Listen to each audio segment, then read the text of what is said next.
Bible പുസ്തകമല്ല basically. എവിടെയാണ് നമ്മൾ Bible ഒരു സെറ്റ് ഓഫ് നോളേജും സെറ്റ് ഓഫ് പാരഡൈമുമാണ്. പിന്നീട് ഇത് എഴുതിയിട്ടിട്ട് കാണാം, പിന്നെ ഇത് വേർഷൻസ് വന്ന് കാണാം. അതായത് മാത്യുവും ലൂക്കും അല്ലെങ്കിൽ ജോണും ഇവരെല്ലാം യേശു ക്രിസ്തു അല്ലെങ്കിൽ പോളും ഇവരെല്ലാം യേശു ക്രിസ്തുവിനെ കാണുകയും അവരുടെ അനുഭവങ്ങൾ പറയുകയും എഴുതിയിടുകയും ഒക്കെ ചെയ്തു. അന്ന് ഈ രീതിയിൽ എഴുത്തില്ലല്ലോ. തങ്ങളുടെ എക്സ്പീരിയൻസുകൾ ഇന്ന് തന്നെ ഒരു പത്രം കവർ ചെയ്ത മനോരമ കവർ ചെയ്യുന്ന പോലെ അല്ല ജന്മഭൂമി കവർ ചെയ്യുന്നത്, ജന്മഭൂമി കവർ ചെയ്യുന്നതല്ല ദേശാഭിമാനി കവർ ചെയ്യുന്നത്, ദേശാഭിമാനി കവർ ചെയ്യുന്നതല്ല വീക്ഷണം കവർ ചെയ്യുന്നത്.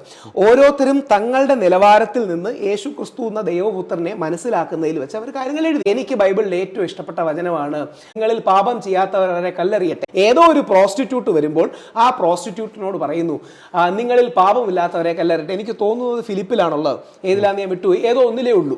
മറ്റുള്ള 2-3 എണ്ണത്തിൽ അത് വേണ്ട രീതിയിൽ പരാമർശിക്കുന്നുമില്ല. അതിനർത്ഥം അതില്ലെന്നാണോ? അപ്പം തങ്ങളുടെ എക്സ്പീരിയൻസ് കുറച്ച് ആൾക്കാർ എഴുതിയിട്ടു.